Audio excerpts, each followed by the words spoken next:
Yeah. All I need is one mic. Yeah. All I need is one mic. Hey everyone, welcome back to One Mic, where I watch shit so you don't have to. And today I'm here to talk about episode 1 of the new Showtime limited series, Dexter: New Blood, entitled Cold Snap. I'm a big fan of Dexter. Dexter kind of was like my, almost like my introduction into the golden age of television.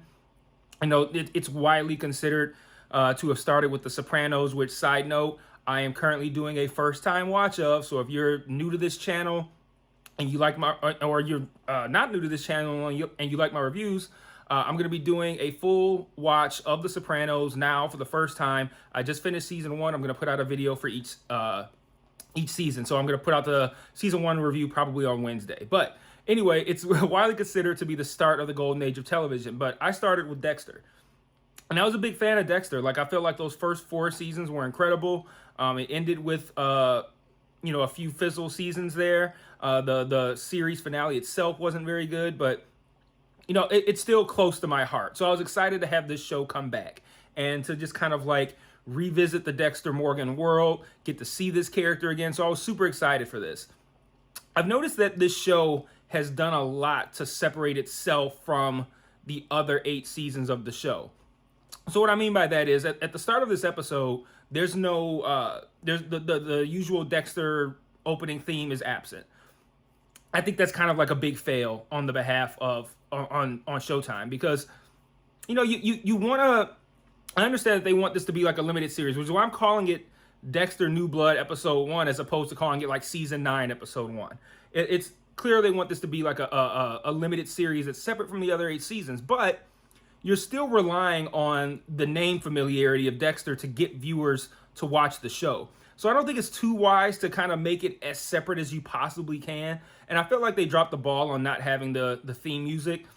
And the theme music's a little bit more upbeat, I think, and a little bit more almost, I don't want to say goofy, but it's a little tongue-in-cheek, right? And I think that they're going for a much darker vibe for this season. So I get it from that perspective. But you could still have the music, but just have the visuals be more in line with the themes for this season as opposed to the original visuals. Because the original visuals would not have meshed with what we got on Sunday. But I still think having that absent was a big fail.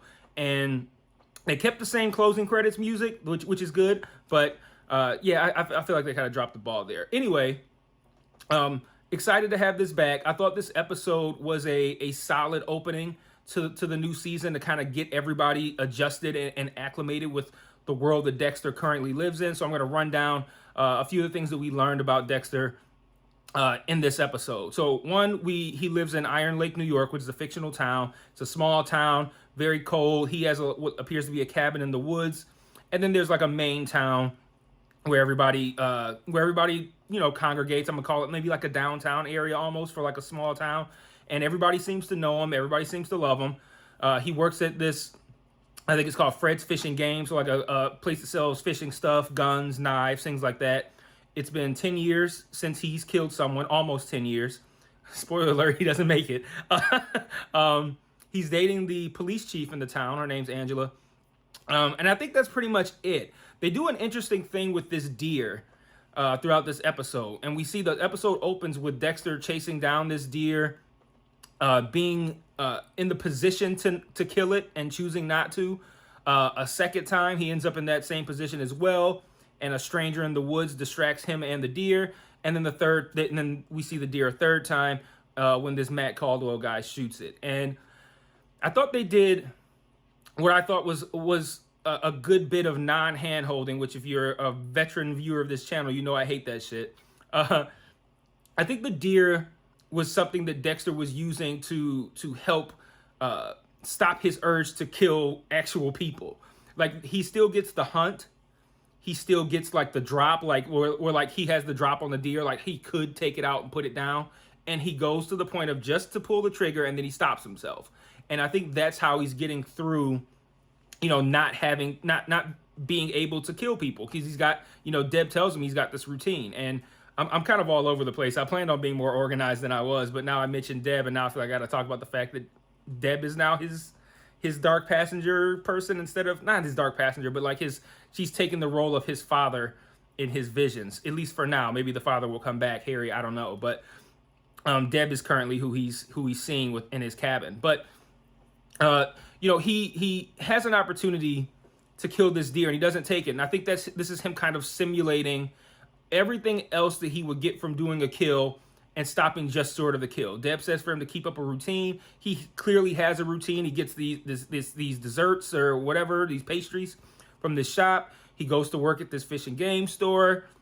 He does mundane fucking small life shit that I know Dexter fucking hates, like going to this tavern and line dancing. He doesn't want to do that shit. He's got this cocky fucking prick coming in wanting to buy this $9,000 gun, trying to show off how big of a man he is with his knives and buying all his guns and shit like that.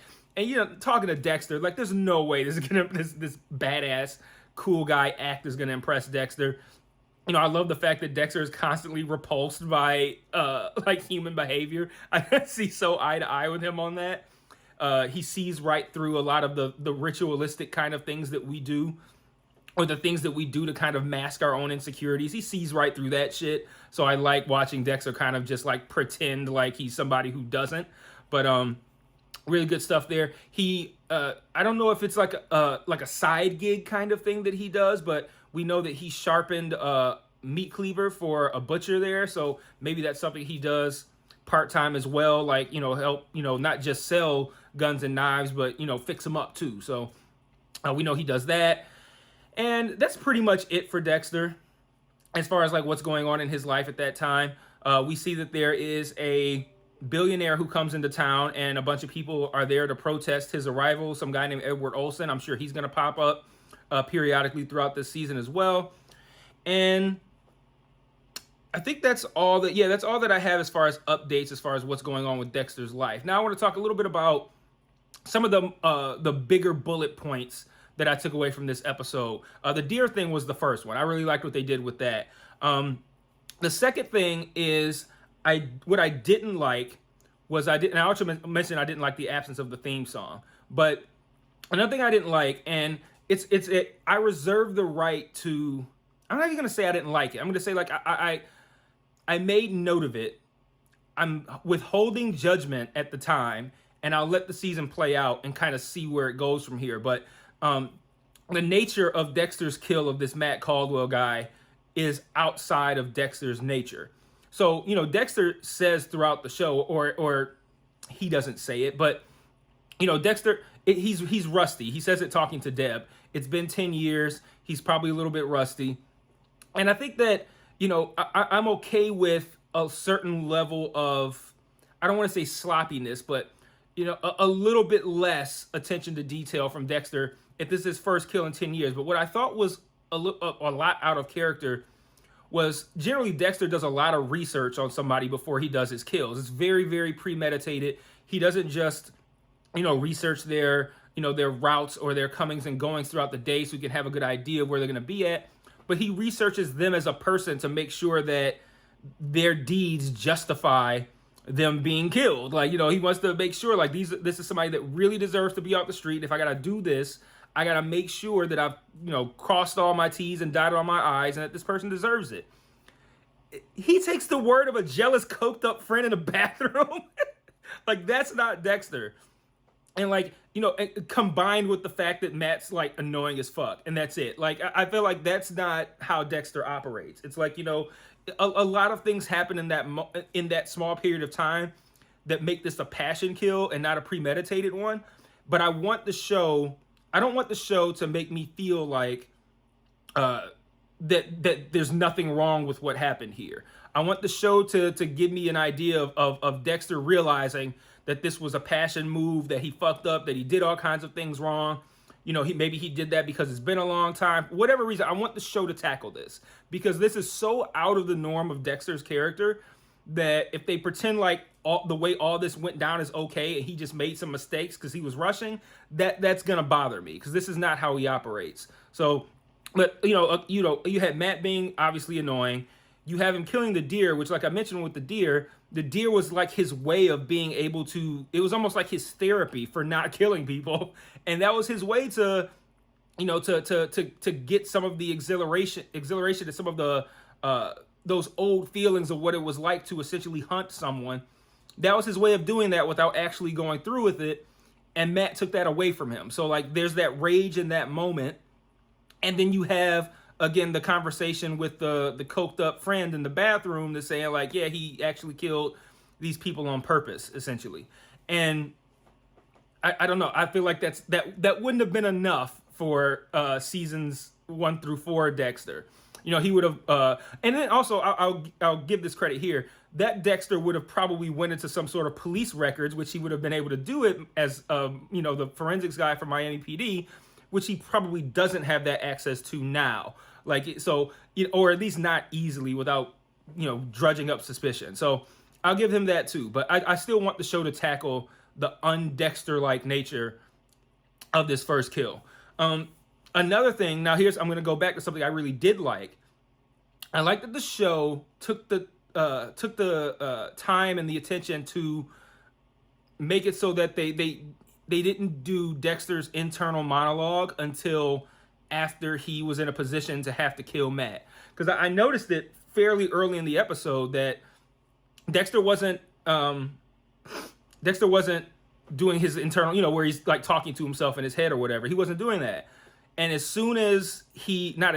but right after he knocked out Matt with the butt of the gun, and he starts to kind of like kill him, and he thinks about it. He doesn't do it, and then he says something like, the internal monologue starts then. He goes, "It's been a long time," and then he spits, and then he proceeds to go along with what ends up becoming the kill. He slits the throat. He does the throat of the deer. He sets up his kill room. We got his plastic up. Got his all the old school Dexter shit we love. He's got all that lined up afterward. But that's when he starts with the internal monologue and when he actually becomes Dexter again. And that I thought was really cool and a nice level of attention to detail. We also have I don't know if I really even want to call it a reintroduction, because it just doesn't even feel like it's the same person, and the person wasn't even really old enough or relevant enough really to feel like we're seeing the same person again. It feels like it could be a completely different actor. It could be the same actor. I don't fucking know. But we see Harrison again, Dexter's son. Harrison's tracked him down. They do a thing where like they make you feel like Dexter's being stalked by some nefarious person, but we come to find out it's Harrison at the end. Originally, Dexter denies being Dexter. He's Jim Lindsay. I left out the most important part. He's Jim Lindsay now. I talked about where he lives, where he works. I didn't say his name. He relies on the Jim Lindsay thing because Deb's telling him, everyone close to you dies. He can't know, you can't let him in because you're putting him at risk if you do. Don't do this. And Dexter initially doesn't do it. And I love the fact that she said everyone close to you dies. And then the first name she mentions is Dokes. Them motherfuckers was not close, unless you mean close in literal proximity, because they both work for Miami PD. So they were like literally close to one another. Proximity wise, then you can call them close. But Dokes hated that motherfucker, man. They were not close. But initially he decides to lie to Harrison after he embraces being Dexter. After the Matt Caldwell kill, he then goes and finds Harrison at the bus station and basically says, "Yeah, it's me," and asks him to come home, come home with me. And I'm really curious where this is gonna go. They set up kind of like if you watch till after the credits, you can see like this season on Dexter thing. They kind of give you an idea of where the show is going, and they make it very clear that Matt Caldwell's death is going to be kind of like the through line that comes through this whole season. Like things are going to come up. They're going to start to discover what happened, foul play, etc. His father does come, and what's his name? Clancy Brown, I think his name is, but like an actor that I already know he's going to be great. So I'm not, no worries there. But they bring him in, and this whole hunt for like what happened to his son becomes a thing. So we know that's going to be a through line through the season. And we also know that Dexter grappling with the idea of being a father to Harrison right now is going to be another one. And I'm curious to know if it's going to be a thing where he's going to kind of like keep who he truly is away from Harrison and kind of just try to navigate being honest with him without totally being honest, or if he is going to be honest with Harrison and maybe even a step farther, kind of make it into a thing where now Dexter is playing the role of Harry and Harrison is playing the role of Dexter, and that, maybe Harrison dealing with trauma over, what happened when he was a kid and his father ultimately leaving. Maybe he has urges now to kill, and now Dexter's gonna be in a position where he's like, okay, now I gotta be like my father was to Harrison, and maybe the show ends with Harrison becoming a serial killer and Dexter dying or something like that, and Dexter showing up as Harrison's dark passenger. Who knows? But I feel like that's probably where it's going, but I don't know. But I'm still curious to see how they handle that and if they handle it well. I had a couple more notes that I think I wanted to mention. Let me see. So I already mentioned the no opening credits. I already mentioned the thing about Deb talking about Dokes. This is one thing that I really, really liked, and I thought this was really well done. So when Matt Caldwell first comes into Dexter's shop, he wants to buy a knife and he wants to buy a gun. He gets the knife and he does something with it, and Dexter kind of jumps and then says, like, I have a thing about blood, and then Matt kind of like jokingly like waves the knife at him and shit. And like that scene irritated me so much. I'm like, what a fucking prick this guy is, and he has no idea what this guy he's fucking with will do to him. And we see Dexter kind of pretending to be this timid kind of guy or whatever. And then when he has Matt strapped to the table, he does the same waving of the knife thing to great dramatic and almost also comedic effect. Because like now it's like, when you juxtapose the two scenes, you got Matt waving the knife jokingly and you kind of roll your eyes and you're like, okay, whatever, prick. And Dexter's pretending like this matters to him, whereas Dexter knows, like, I could kill this guy in 2 seconds. And then you get the same thing in reverse, but now when Dexter does it, it's a real fucking scary ass threat. But Dexter's doing it, it's kind of like, ha ha ha, fucking crazy, and I got a knife. But it's not funny at that point. At that point, it's pretty much gonna happen. I think he even says that. I love that line too.